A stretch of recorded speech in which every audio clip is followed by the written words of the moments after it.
Hello, my name is Ziri, and today I'm going to be reading you a story from the Brother Grimm's first edition.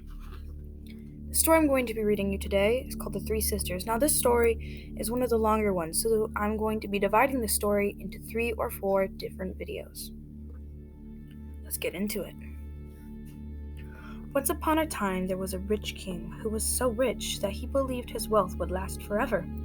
Therefore, he wallowed in luxury and gambled on a gold board with silver dice. All this continued for some time until he squandered his wealth and was forced to mortgage his cities and castles, one after the other. Finally, nothing was left except an old castle in the forest. He moved there with his queen and 3 daughters. Their lives were miserable. They had only potatoes to eat for their daily meal.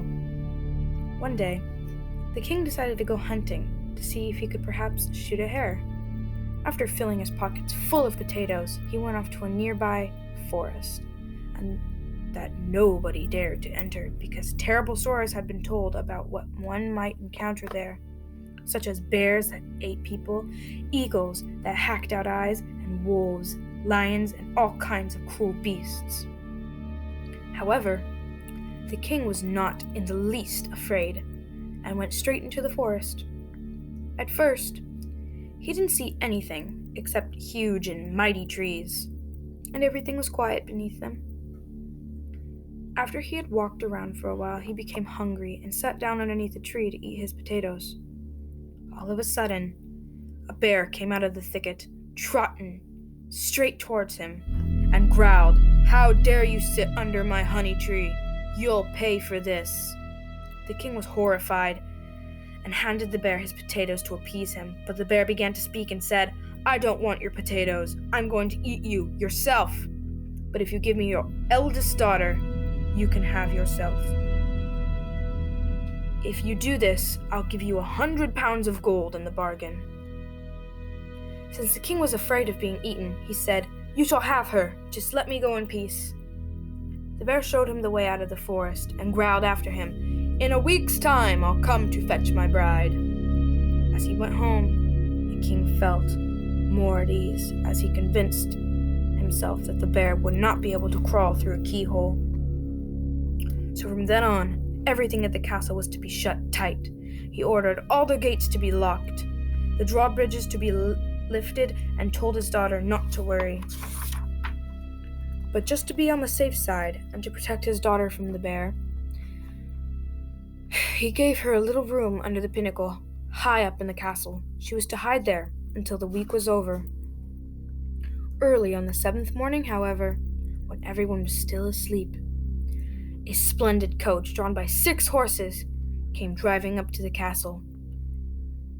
It was surrounded by numerous knights, clad in gold, and as soon as the coach was in front, the drawbridges dropped down by themselves, and the locks sprung open without keys.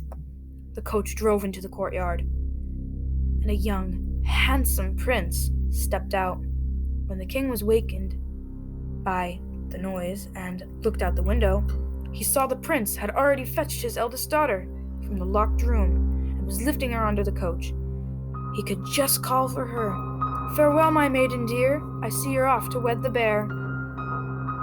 She waved to him with her little white handkerchief from the coach, and then they sped off into the magic forest as if the coach were harnessed to the wind. The king felt very bad about having given his daughter to a bear. He was so sad that he and the queen wept for 3 days, but on the 4th day, after he had done enough weeping, he realized that he could not change what had happened and went down into the courtyard. There, he found a chest made of smooth wood, which was very difficult to lift. Immediately, he remembered what the bear had promised him. So he opened it and found 100 pounds of glistening gold. When the king saw the gold, he felt consoled.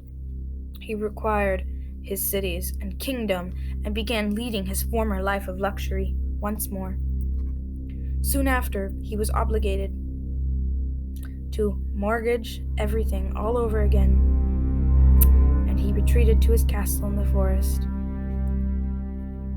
and had nothing to eat but potatoes. Yet the king still had a falcon, and one day the king took it hunting with him. and went out into the field to get something better to eat. The falcon soared high into the sky and flew in the direction of the dark forest, which the king no longer dared to enter. Right after the falcon flew into the woods, an eagle shot out and pursued the falcon, which returned to the king, who tried to fend off the eagle with his spear, but the eagle grabbed the spear and broke it like a reed. And the eagle crushed the falcon with one claw and dug into the king's shoulder with the other. "Why have you disturbed my kingdom in the sky?" the eagle cried out. "Either you give me your second daughter for my wife, or you shall die." "All right," the king said. "You shall have my second daughter, but what will you give me for her?" 200 pounds of gold, the eagle said. "In 7 weeks, I'll come to fetch her." Okay. That's it for today's story. Well, in this video. If you'd like to hear the rest of this story, go to the next video. Some of these stories are short, some of them are long, but I promise you, they're very nice stories. Don't forget to like, comment, share, and subscribe. Have a good day. Oh, and if you want stories, I can arrange that.